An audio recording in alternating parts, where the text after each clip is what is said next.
பெருசா இருக்கு. ஸோ இது வந்து பிரியாணி பீஸ். இதுக்கு வந்து மேரினேட் எப்படி பண்ணலான்னு பார்க்கலாம். ஸோ இப்போ வந்துட்டு நான் ஓவர் நைட் மேரினேட் பண்ண போகிறேன். ஸோ வந்து சிக்கனில் நல்லா ஃப்ளேவர்ஸ் எல்லாம் நல்லா இன்டியூஸ் ஆகும்னு. ஸோ மேரினேஷனுக்கு என்னன்னு பார்க்கலாம். ஸோ இது வந்துட்டு இந்த சிக்கன் கொண்டி தேவையான சால்ட் ஆட் பண்ணலாம். இது வந்து திக்காரா சில்லி பவுடர். ஸோ கலரும் வரும் நல்லா, அதுக்கப்புறம் வந்து காரமாகவும் இருக்கும். ஸோ நான் இது வந்து 5 டேபிள் ஸ்பூன் ஆட் பண்ணுறேன். ஸோ நெக்ஸ்ட் வந்துட்டு மஞ்சள் பொடி. ஸோ மஞ்சள் பொடி வந்து 1 டேபிள் ஸ்பூன் ஃபுல்லாக. So ginger garlic paste. இது வந்துட்டு கார்லிக் 1 kg, ஜிஞ்சர் வந்து 1/2 kg. ஸோ இந்த ரேஷியோவில் இது வந்து பேஸ்ட் பண்ணி வச்சுக்கலாம். ஸோ நான் வந்து 5 டேபிள் ஸ்பூன் வந்துட்டு ஜிஞ்சர் கார்லிக் பேஸ்ட் ஆட் பண்ணுறேன். ஸோ நெக்ஸ்ட் வந்து தயிர். இது ஒரு வந்துட்டு 10 டேபிள் ஸ்பூன் தயிர் எடுத்து வச்சிருக்கேன். ஸோ நான் எடுத்து வைக்கும் போதே டேபிள் ஸ்பூனில் எடுத்து வச்சுட்டேன். ஸோ இது வந்து ஆட் பண்ணலாம். இது வந்து கறியை வந்து நல்லா சாஃப்ட் பண்ணும், நல்லா ஜூஸியாக இருக்கும், சிக்கன் வந்து ட்ரை ஆகாது. ஸோ இப்போ வந்து நல்லா இதை மிக்ஸ் கொடுத்துருவோம். ஸோ நான் வந்து க்ளவுஸ் போட்டிருக்கேன், கை வந்துட்டு எரியக்கூடாதுன்னு.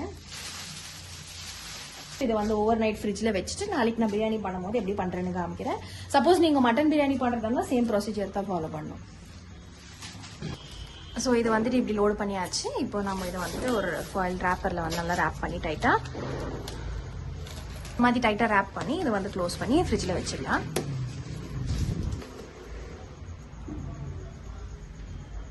ஸோ இதில் வந்துட்டு நான் இங்கே வந்துட்டு ஒரு 12 வந்துட்டு லவங்கு, அப்புறமா ஒரு 10 ஏலக்காய், 2-3 டேபிள் ஸ்பூன் மிளகு, அதுக்கப்புறம் பட்டை. ஸோ இவ்வளோ பட்டை, அப்புறமா 25 பச்சை மிளகாய் எடுத்து வச்சுருக்கேன். இதெல்லாம் வந்து இதில் ஆட் பண்ணிடலாம்.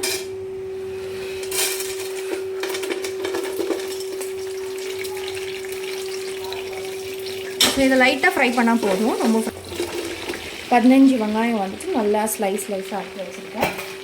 ஸோ இதை வந்துட்டு ஒரு 15 to 20 minutes கொஞ்சம் வதக்கினா போதும்.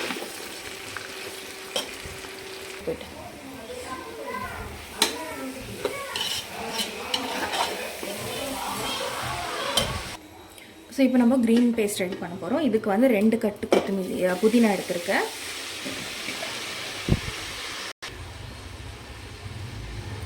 அப்புறமா ஒரு கட்டு கொத்தமல்லி, ஒரு பெரிய கட்டு. அப்புறம் வந்துட்டு ஒரு 3 கைப்பிடி வெந்தயக்கீரை. 1 2 3.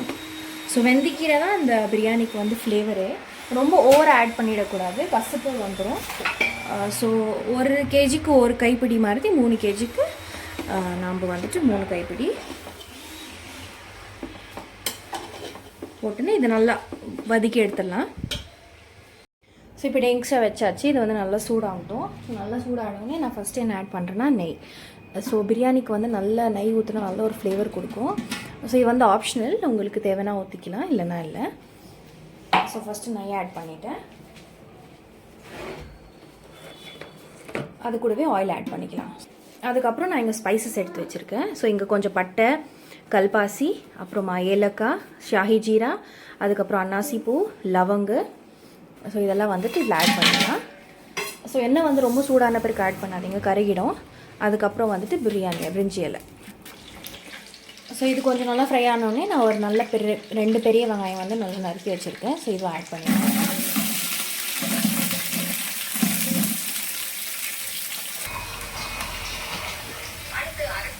ஸோ இங்கே வந்துட்டு இந்த ஆனியன் நல்லா ப்ரௌன் ஆகிடுச்சு கொஞ்சம். ஸோ இப்போ இதில் வந்துட்டு இந்த ஸ்டேஜில் நான் வந்து இஞ்சி பூண்டு பேஸ்ட் சேர்க்க போகிறேன். நான் சொன்ன மாதிரி பூண்டு ரேஷியோ ஜாஸ்தி இருக்கணும், இஞ்சி கம்மி இருக்கணும். ஸோ நான் வந்துட்டு 3 டேபிள் ஸ்பூன் இஞ்சி பூண்டு பேஸ்ட் ஆட் பண்ணியிருக்கேன். இதை நல்லா பச்சை வாசனை போகிற வரைக்கும் வதக்கிடலாம்.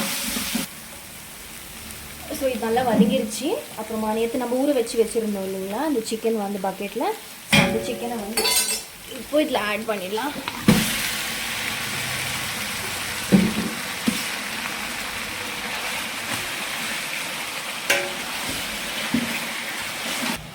ஸோ இந்த சிக்கன் கூடவே நான் வந்துட்டு ஒரு 5 மீடியம் சைஸ் புளிப்பு தக்காளி வெட்டி வச்சுருக்கேன்.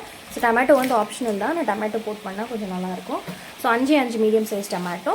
ஸோ இதையும் போட்டு இதை நல்லா ஜூஸ் வர வரைக்கும் நல்லா வதக்கிடலாம். ஸோ இதை வந்து ஒரு 10 நிமிஷம் மூடி போட்டு வச்சிடலாம். இன்னும் மசாலாலாம் கூட்டலையா? நாலு அஞ்சு வச்சுக்கியா? ஆமாங்க, இல்லை இதில் தான் இருக்கும்.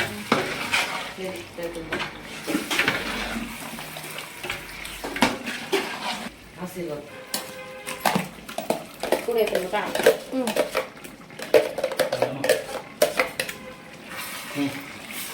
ஸோ இப்போ நம்ம அந்த வெங்காயம் பேஸ்ட்டு ஊற்றிட்டோம். இங்கே பாருங்கள் நல்லா எண்ணெய் விட்டு வந்துருச்சு. இப்போ நம்ம புதினா கொத்தமல்லி வெந்திக்கீரை அரைச்சோம் இல்லையா, அந்த பேஸ்ட்டையும் அதில் ஆட் பண்ணுவோம்.